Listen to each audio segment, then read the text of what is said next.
dabagale waxaan ka maqlay isagoo leh 9 dhintay iyo 7 dhaawaca beelaale weeye iska daa beenta dadka meydkooda ha qarine waxa inta dheer in ceeri gaabo iyo burco iyo hargeysa mudaharaad laga bilaabay number 91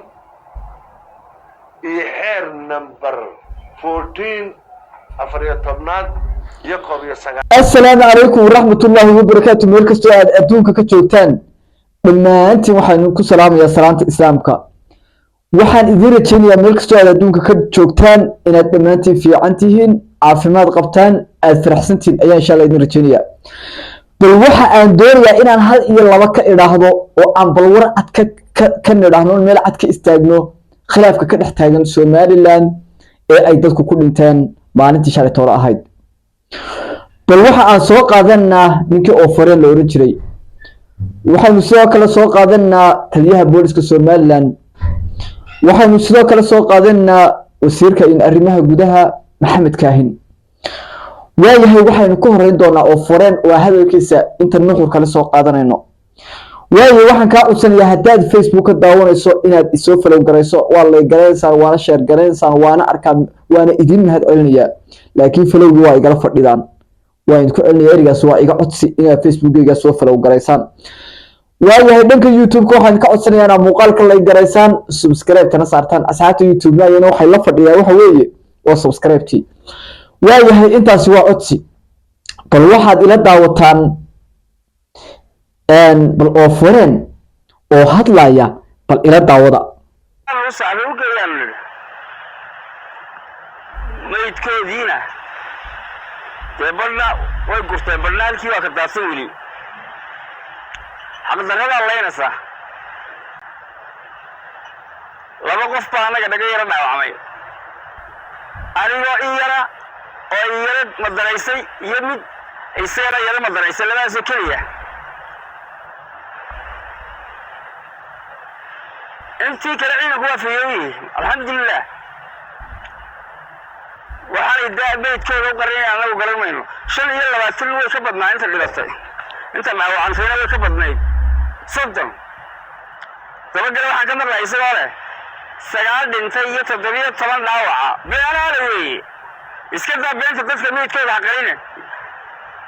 dadkana qarinaysaan dadkooda miyaan dadkan cudbaalin. maxaa u qarinaysaan dadkooda?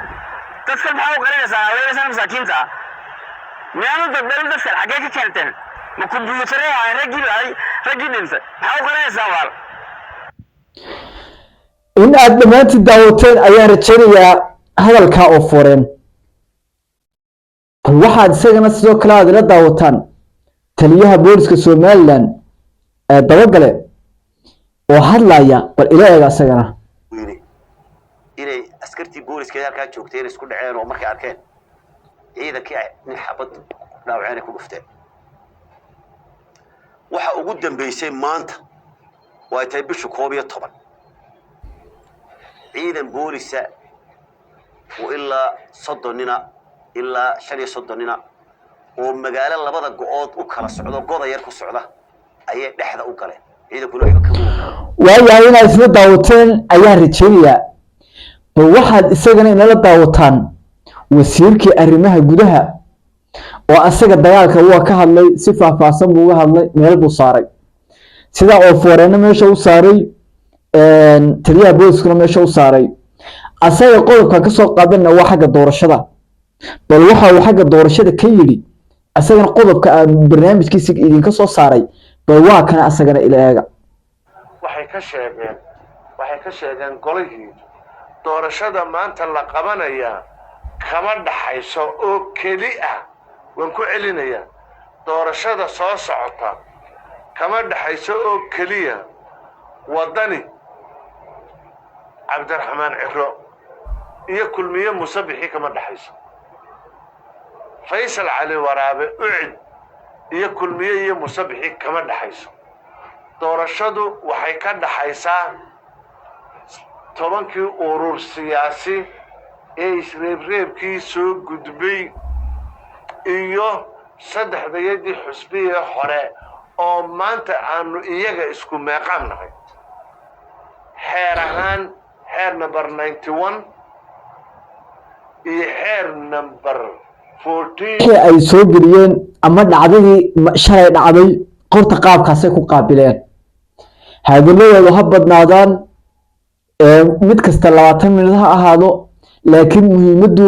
waa intaa nuxurka shalay toole social media dhex marayay waa intaa waxaa doonayaa haddaba si faahfaahsan inaan uga hadlo oo mid kasta wixii aan bal ka aaminsanay iyo wixii ka jira si warbixin ahaan aan u heshaana aan bal labadaaba isku kiimbaal socodsiiyo way ku soo dhawaada mar labaad waxaan kaa codsanayaa haddaad YouTube ka daawanayso inaad muuqaalka like garayso isku dayso oo meel fog sii gaadho haddaad Facebook ka daawanaysana inaad ina soo follow garayso sida oo kale muuqaalkana aad share garayso like garaysana isku day si uu meel fog insha Allah u gaadho oo qof kasta qolkiisa ugu tago horta marka koobaad ugu horeyn inta aanan waxaaba u guda gelin waxaan halkan tacsi tiiraanyada uga dirayaa askartii shalay toole ku dhimatay ee qaranka u shaqaynaysay meeshaas waxa weeye raggaas isku hayeen dhammaan eheladoodiina waxaan rajaynayaa oo dabcan hataa aniga ka mid ahay oo dabcan dhammaan askarta halkaa ku dhimatay abtirsiin ahaan iyo dowlad ahaanba annagay ahaayeen marka waxaan dhammaanna waan uga tacsiyeynayaa cid kasta oo maaragtay halkaa ku dhimatay ehelkeeda si gaarana waxaan ugu sii tacsiyeynayaa dhammaan hooyooyinkii dhalay aabiyaashii dhalay iyo walaaladii la dhashay iyo sidoo kale kuwii xaasastaha xaasaskooda iyo caruurtooda iyo eheladooda qaraabadooda aan idhaahdo ayaan si gaara uga sii tacsiyeynayaa waayahay aan u gudagalo war horta oo fureen aan ku horeeyo oo fureen horta muuqaalkiisu waa dheeraa laakiin aniga oo qaybta caafimaad qabka eegaya markasta barnaamijka dhanka wanaagsan ka istaagaa qayb yaroo kooban ma soo qaatay oo fureen hadalkiisa sida aad ka arkaysaan waxa uu sheegay dhimasho fara badan dhimashada waxa uu sheegay inuu ciidanka Somaliland tiro inta la ka laayay war horta waxa xaqiiqa waa inuu isla ognahay kuwa adiga kula jooga iyo kuwan hadda aan laysan dhammaan inay abtirsiinta ku simeeyeen mabda ana ka simantiino aqliyan aniga waa idin ogaynaa dhammaan isku reer Somalilandtiin aniga waa ogahay laakiin waxa aad ummadda lagu laayay iyo waxa hawlgalka ku fulisay dhammaan waxa uu ahaa bila aqlinimo bila waxa weeye wax qaldan ayaa la sameeyay qaladku haba la wada lahaado qaladka waa la wada leeyahay runta la sheegaa qaladka waa la wada leeyahay mar haddii wax dadku tirsanayaan oo qalad la wada sixi waayo ee waxa uu ku dhamaadaa waa dhiig arrinkaas adeerka oo fuureen sameeyay oo wax qaldan dabcan waana wax aad iyo aad maaragtay Somaliland oo dhan ugu eeba waayahay dhanka ana way maadayeen dabagale taliyaha booliska Somaliland taliyaha booliska waxa uu sheegay dhaawaca iyo maaragtay dhimashada meesha ka dhacday inay aad iyo aad u badnayd waxa uu sheegay sidoo kale inaan ciidanka qaranku dagaalamahayn ee loo galay laba tuulo dhexdood horta dhamaantood waxaynu wada ognahay oo aynu dhammaan isla ognahay inay meeshaasi jabhad ahayd dabcan horena waa looga hadlay in jabhadaas ciidan loo geeyaa dabcan dhibaato mooye wax saxmiina oo ka soo saxmaya inaanay jirin hore ayaa laynoogu sheegay horta dadkaasi si qursi waxaan leeyahay waxay naga dhinteen tala xumo iyo caqli yaraan bay naga dhinteen waxa hadal lagu xalin karo marka institute iyo social media iyo qof kasta loo isticmaalay maanta waxay gaadhay in ay dhimasho inaga gaadho tala kasta oo la isla sixi waayo iyo wax kasta oo la isla sixi waayana waxay ku dhamaadaan qaabka waxaana looga faa'iideystaa marka dambe hub la isticmaalo oo cadawgu isticmaalo maaragtay meesha uu doonayo dabcan bulsho lama jajabiyo ilaa ay iyagu kala jabaan bulsho idima soo dhex gali karto ayaa ilaa ay iyagu kala maaragtay kala jabaan maanta waxa inoo muuqata oo aan arkaynaa inay taladeena qaldantay runta marka la sheego mar hadiiba Hargeysa iyo Gudoomiye dhexdooda ku dhimanayaan inay wax qaldan yihiin oo maaragtay wax la saxaa ay jiraan oo maaragtay dadka wax garadka loo saaro oo war cad laga keeno oo cidda maaragtay maanta arrinka uu dawladdu ka go'o cidda maaragtay in ii sheeg haddii wasiirada tahay hadday tahay ii sheeg taliyayaasha hadday tahay ii sheeg xildhibaanada haddii golaha deegaanka tahay hadday golaha wakiilada tahay hadday golaha guurteeda tahay inta la isugu yimaado oo wax la isla saxaa waa arrin waajiba arrinka dhimasho gaadhay wax sahlan maaha sida oo kale waxa la sameeyo waa wax qaldan totally waxa iga sii waxyaalaha aan ka yaabay waxa kamid ah sawirra laga qaaday fiidiyoga dadkii la laayay laga duuduubay saa arkay sawirra laga qaaday baraha bulshada la soo dhigay horta sheeyo ma dilin waxa dishay dawladnimadii ay ku faanaysay waxa dishay darbigii cadowga ayaad waxa waaye adigu farafareynaysaa adigoo doonay inuu cadowga ku soo galo cadowga darbigii kaaga duugana ayaad horta dishay waxaana ku ceebayna sawir ka qaaday madax ka istaagtay iyo waxaas waa wax ceeb ah marka koobaad taa ay horta xagga ciidanka halkaas ku dhameynaya dhanka kale aan u soo imaado maxamed kaahin waxaynu ognahay horta in taladan dhiigu ku daadanaya iyo waxaan ay ku daadanayaanba inay doorasho ka kacdayba aynu ognahay in arrinka uu leysla soo gaadho horta asaga wuxuu sheegay saa hadalkiisa ka aragtaanba inaan waxaan wax kulmiyo u yaalahayn waxaan wax wadan u yaalahayn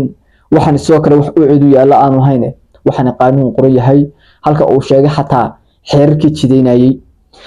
abta haddii ay sida xeerku cadi oo wuxuu cad u yahayba maxaa diidayna isugu timaadaan oo kulan isugu timaadaan oo bulshada kala matashay waa bulshada dhammaan horta dawladdeenu leenahay dawladdeena hal qof madaxweyne ka ah laba madaxweyne kama jiraan musabix cabdi madaxweyne ka ah in aan mucaarad iyo muxaafad ahaanba inta ka soo muuqataan aw wax isla qirtaan oo ninkan dheere ee la doorashada ururada sharci ma aha sharciga uu hayo ay weydiisaan oo ninka Faysal Cali Waraabe ee la doorashada ururada sharci ma aha mar hadda adiga sharciga iyo qodobadii aad qeexday maxaa diiday in isku timaadaan oo ay isla afkarataan mise laba dastuur oo yar baa kala haysataan oo dastuur oranaya gacan liba xal galiyo dastuur oranaya doorashada ururada hal galo ayaa de kala haysataan wax noo sheego oo laba dastuur baa kala qorteen marka mar haddii dastuurkeenu inoo jideeyay sida la sheegayo in la isku yimaado oo la isla qaato waxan de qofkii ka jaahilana laga jaahil saaro mooye oo guurta iyo odayo iyo de uqaal iyo dhan kastaba qof kastoo maanta mustaqbal Soomaaliland waa wax garad iyo ganacsatada dadka wax kala garanayaba oo arrinta dadka waaweyn si baahan ganacsatada de waxay soo galaan aad u muhiim ila tahay dadka shalay toole naga dhintay dhamaan Ilaahay ha u naxariistay waa dad tala xumaan naga dhintay looma baahna markaas inay dad dambe haddana tala xumaan naga dhintaan dhanka kale soo kale wuxuu sheegay taliyuhu in Hargeysa Burca iyo Eergaabo waxa mudaharaad ka socdaan taaqadeedu waxay cadeynaysaa in ay kulligood in maaragtay ay waxba maaragtay ay isku qasan yihiin cadeynaysaa kuwa gacan libax ka dagaalamay kuwa cidda mudaharaad in israacsan ayaad garanaysaa marka in wax weyn maaragtay meesha la salugsan yahay ayaa la arkaya cidna laga yeeri maayo in qarankan magac qaldan ku dumiso cid laga yeelaya ma jirto sidoo kale waxyaalo fara badan baa jira warbixin gaar ah idinka soo sameyn doonaa horta arrinkii shalay toole arrinkaas noocaas buu ahaa fikir ahaan waxaan ka dhiibtay fikirka sidaasa insha Allah waxaan dhiibanayaa waxaan ka rajeynayaa bal inaan fikirkaaga arko oo bal insha Allah aad commentiga gula wadaagtid dhan kastoo ay tahayba insha Allah waxaan ka codsanayaa inaad muuqaalka ilaa garayso channelka bal insha Allah aad subscribe garayso oo aad bulshada gaarsiiso si ay bal xaqiiqda ay u ogaadaan insha Allah